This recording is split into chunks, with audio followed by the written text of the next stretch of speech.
Assalamualaikum warahmatullahi wabarakatuh. Saudara-saudara, kita lanjutkan kembali ya kuliah akidah akhlak pada bab yang kelima tentang akidah as-sifat ya, dan pembuktiannya. Pada sesi yang kedua sudah dijelaskan bahwa sifat wajib itu pertama ya, yaitu wujud ya, wujud artinya ada. Yang kedua qidam artinya terdahulu atau tidak ada permulaan.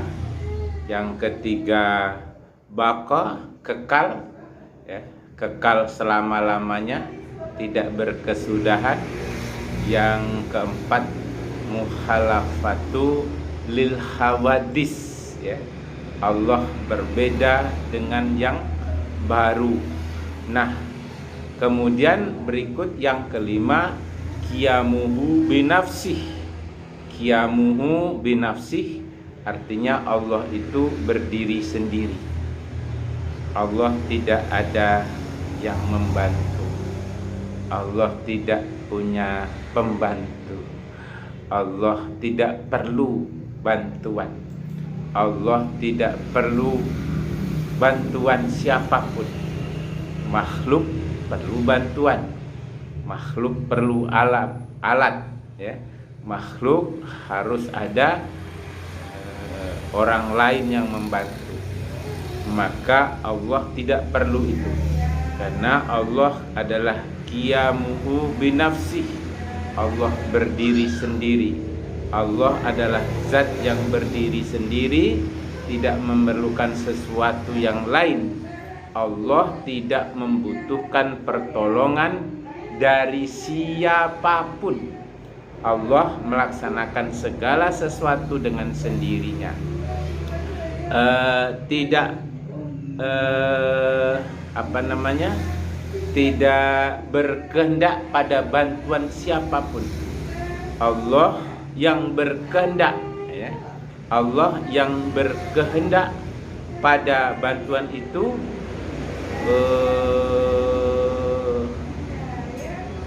biasanya lemah, dan Allah tak mungkin. Allah tidak butuh bantuan. Yang berkehendak pada bantuan itu hanyalah makhluk.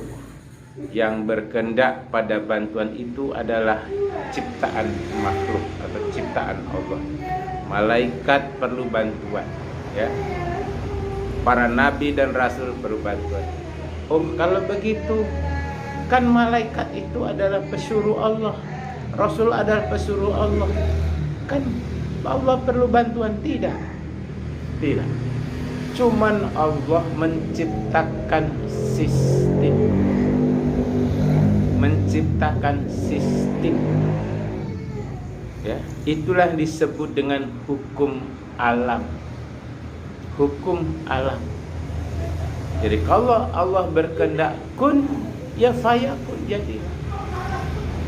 Kalau Allah berkehendak jadilah, maka jadilah. Tidak perlu dengan bahan. Allah hanya berkata jadilah, maka jadilah dia. Malaikat bukanlah pembantu. Malaikat diperintahkan oleh Allah dengan sistem. Itu yang disebut dengan hukum alam ya. Tidak pun bekerja malaikat, tidak pun manusia bekerja, tidak pun manusia satu pun menyembah Allah, Allah tetap mulia.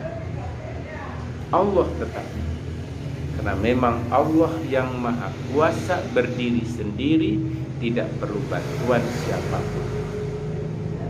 Saudara-saudara, jika Allah memerlukan bantuan, berarti dia bukan Allah. Yang memerlukan bantuan itu lemah. Yang berkehendak memerlukan bantuan itu hanya makhluk. Allah Subhanahu wa taala bukanlah makhluk. Karena itu Allah mustahil meminta bantuan. Oleh karena itu Allah adalah qiyamuhu binafsi. Qiyamuhu binafsi tadi sudah disampaikan, berdiri sendiri, tidak perlu bantuan siapapun. Allah itu kaya dari segala isi alam. Oleh karena itu tidak ada salahnya kalau kita meminta, ya Allah, karuniakanlah kepada hamba rezeki yang luas, seluas langit bumi beserta seluruh isinya, rezeki yang melimpah ruah, rezeki yang banyak, halal dan berkah, dunia akhirat tanpa batas, tanpa hisab. Boleh, karena kita memang disuruh, kita disuruh, ud'uni astajib lakum, mintalah pasti akan kukabulkan. Begitu kata Allah. Disuruh kita ini, suruh meminta. Ya Allah, karuniakanlah kepada hamba rezeki yang luas, tidak ada salahnya. Bukakanlah semua pintu-pintu rezeki dari arah yang tidak disangka-sangka. Boleh. Innaka la tukhliful mi'ad. Sesungguhnya Allah tidak pernah mungkin janji.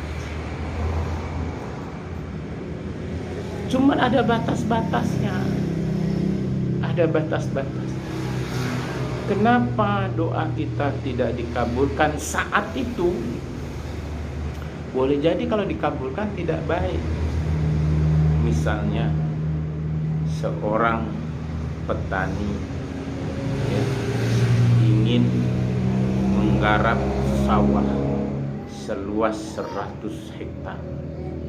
Tidak mungkin, mustahil tanpa bantuan orang lain. Kalau dikabulkan dia sendiri itu mustahil. Siapa lagi? Pengusaha kaya raya. Mustahil tanpa bantuan orang lain. Ya, ingin apa kita? Jadi kalau dikabulkan pada saat itu mungkin tidak baik. Oleh karena itu ditunda oleh Allah Subhanahu wa taala. Karena Allah yang berjanji, Allah itu berjanji pasti Allah akan mengabulkan. Ud'uni astajib lakum, mintalah olehmu pasti dikabulkan. Tapi ingat, kadang manusia berpikir hanya untuk dunia. Karena dunia ini sementara. Jarang berpikir untuk akhirat yang kholidina fiha abada. Ya, kholidina fiha abada. Dunia ini sementara, akhirat kholidina fiha abada. Saudara sekalian, segala yang ada di alam ini kepunyaan Allah. Segala yang ada di alam ini kepunyaan Allah. Maka patut bagi orang mukmin beriman kepadanya sepenuh hati. Karena Allah Maha Kaya, Allah Maha Kuasa, Allah penguasa alam semesta. Allah menciptakan sesuatu dengan kodrat dan iradatnya tanpa memerlukan bantuan yang lain. Kalau Allah memerlukan pertolongan yang lain, berarti dia bukanlah Allah. Ya, ini dijelaskan dalam Al-Quran. Ya. Allahu la ilaha illa huwal hayyul qayyum. Allah tidak ada Tuhan selain Dia, zat yang hidup dan berdiri sendiri. Silakan buka surat 2 atau surat Al-Baqarah ayat 225. Saudara sekalian, yang ke-6, wahdaniyah, artinya Maha Esa. Kul huwallahu ahad, Allahus samad, lam yalid wa lam yulad wa lam yakul lahu kufuwan ahad. Katakanlah, sesungguhnya Allah Maha Esa. Wahdaniyah berarti Maha Esa, Maha Tunggal. Allah itu ahadun atau wahidun atau tunggal atau Maha Esa, Zat yang Maha Esa. Allah tidak beranak dan tidak diperanakkan.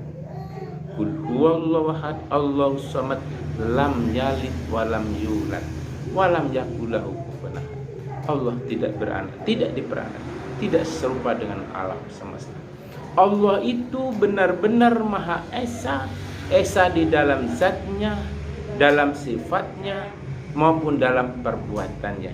Jika Allah itu lebih dari satu, niscaya bukan Allah pasti, karena ada pertentangan dan persaingan antara satu dengan yang lain. Akhirnya dunia ini akan rusak akibat perebutan kekuasaan. Makanya Allah itu tunggal. Allah tidak beranak dan tidak pula diperanakkan. Jika Allah itu punya anak, bisa rebutan nanti, rebutan kekuasaan. Ya, ingatlah raja, berebut dia. Seorang ayah yang kaya raya, belum lagi wafat ayahnya, si anak 3 orang 4 orang berebut dengan harta. Tapi Allah tidak. Allah Maha Esa, Allah Maha Kuasa. Allah tidak ada satupun. Jika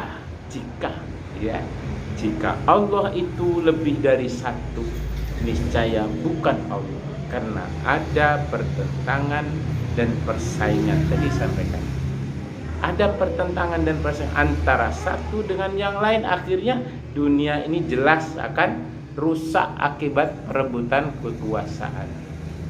Ya, Allah itu Maha Tunggal. Allah Tuhanmu adalah Tuhan yang Maha Esa. Tidak ada Tuhan melainkan Dia. Allah yang Maha Pemurah, Maha Pengasih, Maha Penyayang. Silakan lihat surat Al-Baqarah ayat 163. Wa ilahukum ilahu wahid, la ilaha illa huwar rahmanur rahim. Itulah dia Allah, dan dialah Allah Tuhanmu, ya, yang Maha Esa. Tidak ada Tuhan melainkan Allah. Dia yang Maha Pemurah dan Maha Penyayang. War-Rahmanur Rahim. Saudara sekalian, Allah itu Esa. Tadi udah dibacakan ayatnya. Qul huwallahu ahad. Katakanlah Allah itu Maha Esa. Allahus samad. Allah tempat bergantung semua makhluk. Nah, tempat bergantung semua makhluk.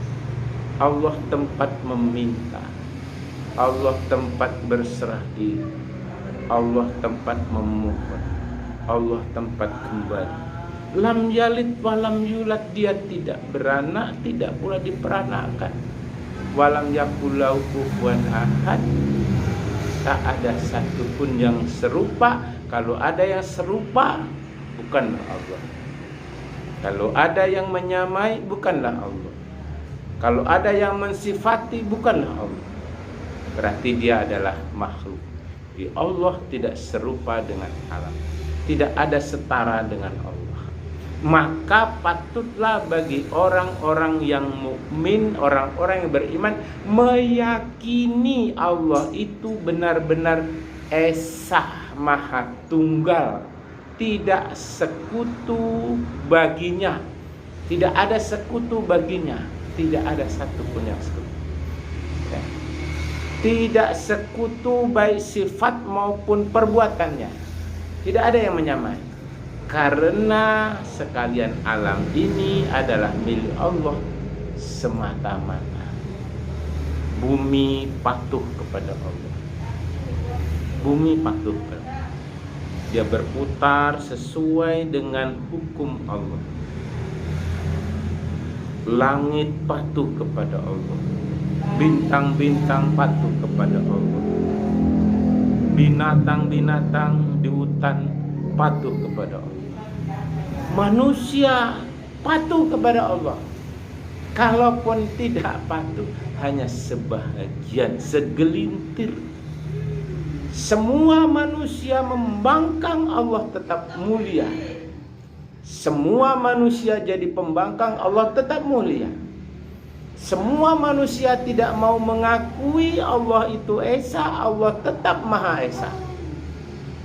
Ya, karena manusia yang butuh Allah, Allah hanya memberi jalan supaya manusia meminta kepadanya.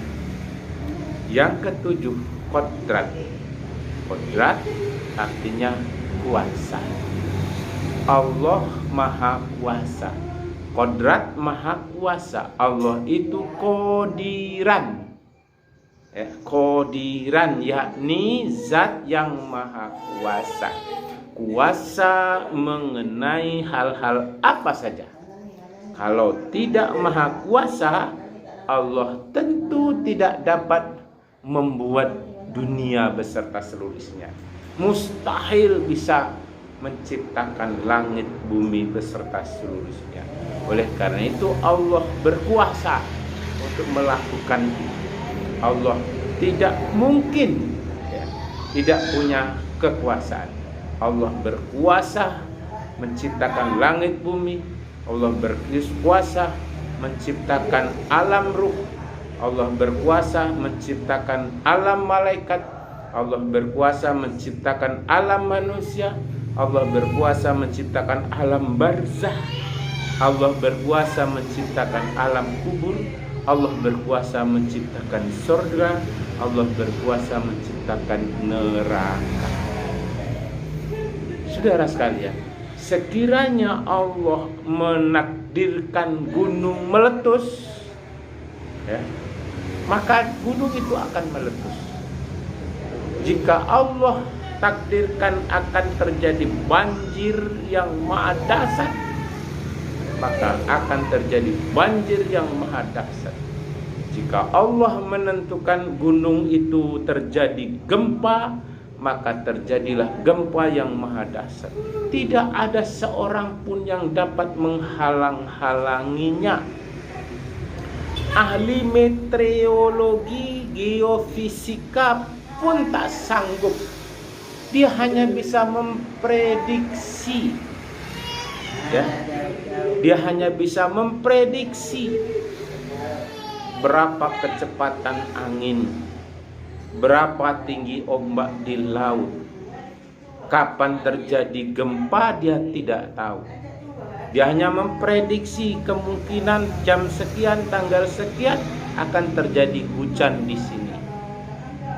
Tapi dia tidak bisa menentukan apakah bisa hujan atau tidak, apakah banjir atau tidak.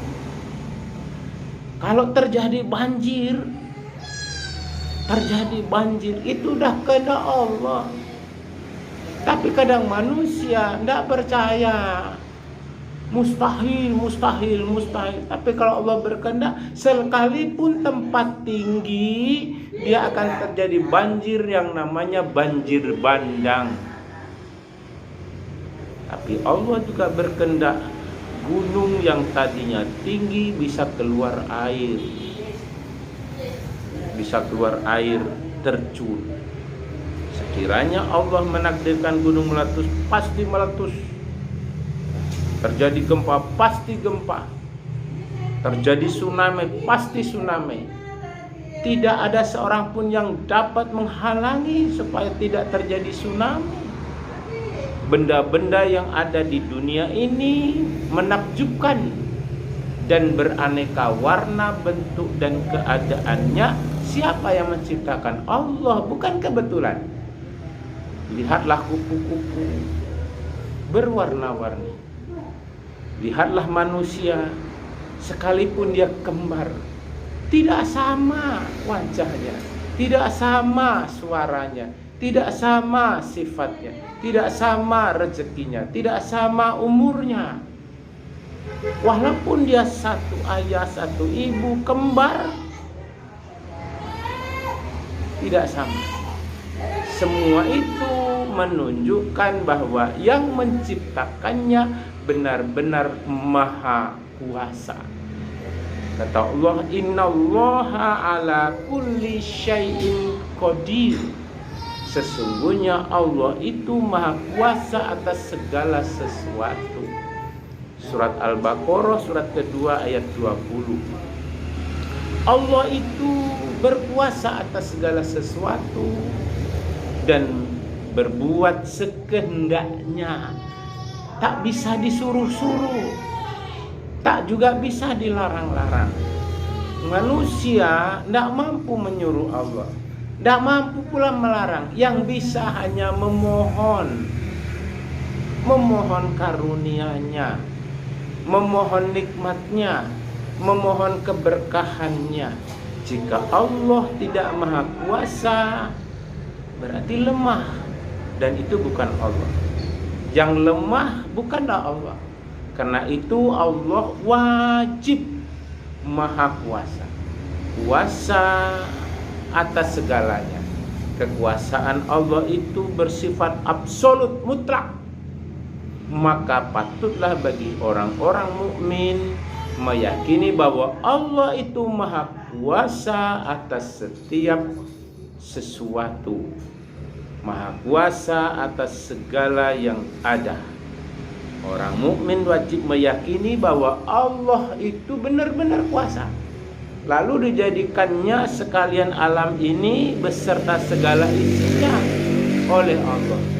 Oleh karena itu patut manusia merendahkan diri, ya, merendahkan diri dan tawadu kehadirat Allah. Tidak takbur, tidak menyombongkan diri seperti Fir'aun, ya, tidak banyak melakukan kezaliman.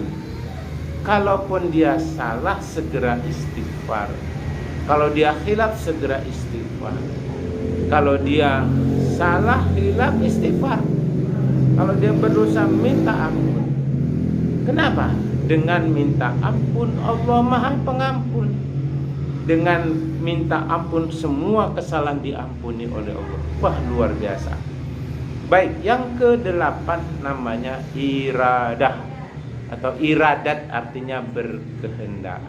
Di Allah maha berkehendak. Iradat berarti berkehendak. Allah itu muridun. Allah itu muridun, yakni zat yang berkehendak.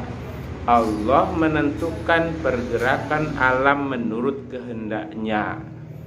Apa saja yang dikehendaki oleh Allah pasti terjadi. Tadi di awal disampaikan, ya, terjadinya dunia ini benar-benar dikehendaki oleh Allah, bukan kebetulan, bukan kebetulan. Teori Darwin itu ngawur karena menggunakan akal pikirannya tanpa menggunakan dalil, ya, ngawur. Bumi bukan kebetulan, langit bukan kebetulan, manusia tidak kebetulan. Kalau kita bertemu karena Allah, berpisah karena Allah. Nah, tidak ada yang kebetulan. Semuanya atas kehendak Allah. Saudara sekalian, segala sesuatu tidak dapat lepas dari kehendak Allah. Segala sesuatu, ya, walakinnallaha yaf'alu ma yaruddu. Itulah dia. Allah melakukan apa yang Ia kehendaki. Jadi Allah berkehendak atas segala apa yang Allah kehendaki. Semua kehendak Allah adalah kehendaknya sendiri, ya. Jadi Allah maha menghendaki. Kehendak manusia baru dapat terlaksana jika Allah mengizinkan kehendak itu. walaupun dia banyak uang, walaupun dia kaya raya, kalau Allah tidak menghendaki tidak akan terlaksana. Dia banyak uang, ingin membangun gunung, kalau Allah mengatakan tak mungkin, tidak mungkin. Dia banyak uang, ingin membangun masjid, sebelahnya ada masjid, dia mau bangun masjid, kalau Allah tidak menghendaki, didemo oleh masyarakat, akhirnya tidak jadi. Jadi kehendak manusia itu illa masya Allah, kecuali atas kehendak Allah. Jadi kalau Allah tidak berkehendak, tidak menghendaki, sesuatu tidak akan terjadi.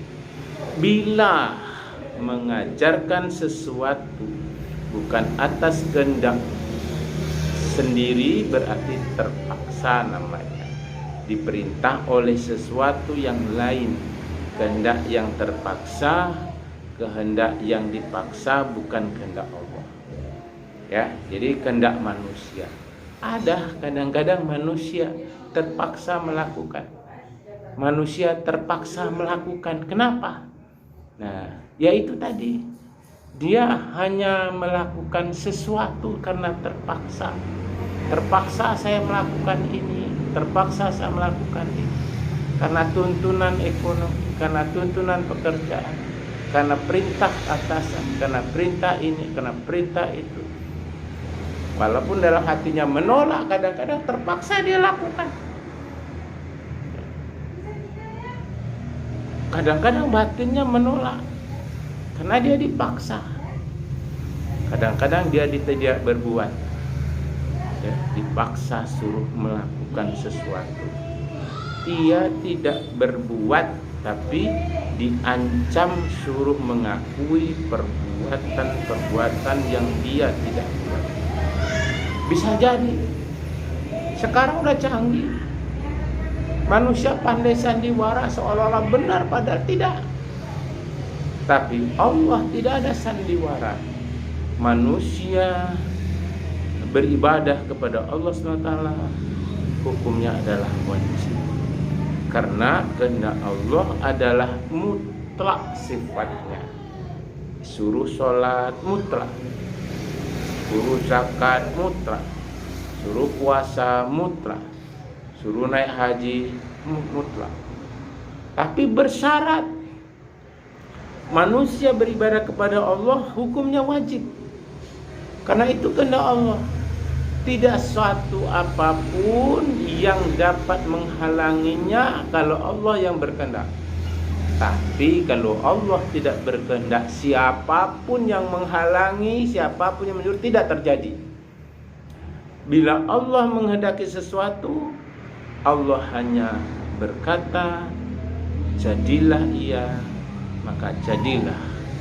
Ya, tadi sudah disampaikan, innama amruhu idza arada syai'an ayyakula lahu kun fayakun. Kita sering baca nih surat Yasin, surat yang ke-36 ayat 82. Sesungguhnya perintah Allah itu kalau dia berkehendak atau menghendaki sesuatu, dia hanya berkata kepadanya jadilah, maka jadilah. Berbeda dengan manusia. Ya, manusia tidak mungkin melakukan itu karena kehendaknya sangat terbatas. Yang ke-9, ilmu atau maha mengetahui. Allah berilmu. Loh, manusia kan berilmu juga. Ilmu Allah meliputi alam semesta. Ilmu Allah meliputi langit bumi beserta seluruh isi. Ilmu manusia sangatlah terbatas. Ilmu manusia sangat terbatas. Ilmu Allah meliputi seluruh alam semesta. Ilmu berarti maha mengetahui. Jadi Allah itu alimun, yakni zat yang maha mengetahui. Tidak ada satu makhluk pun yang tidak diketahui oleh Allah, mulai dari yang paling besar sampai yang paling kecil, yang paling halus.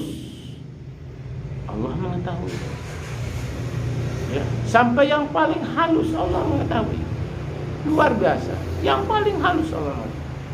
Allah mengetahui apa saja yang lahir atau yang nyata, ataupun yang batin atau yang tersembunyi, yang tampak atau yang tidak tampak oleh panca indera.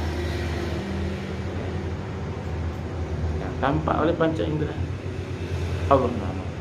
Allah mengetahui apa yang ada di dalam hati manusia. Ini luar biasanya.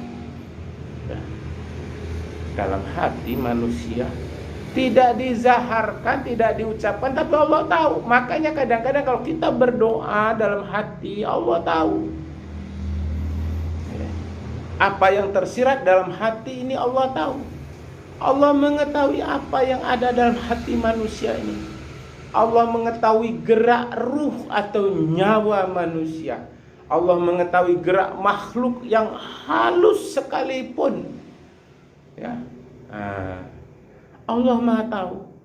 Dan Dia Allah Maha kuasa. Nanti silakan buka surat Al-Baqarah ayat 231. Nah, saudara, mungkin ini saja dulu pada sesi yang ketiga. InsyaAllah nanti kita lanjutkan pada sesi yang keempat tentang akidah as-sifat dan pembuktiannya. Mudah-mudahan ada manfaatnya. Fa'tabiru ya ulil absor la'allakum tattaqun.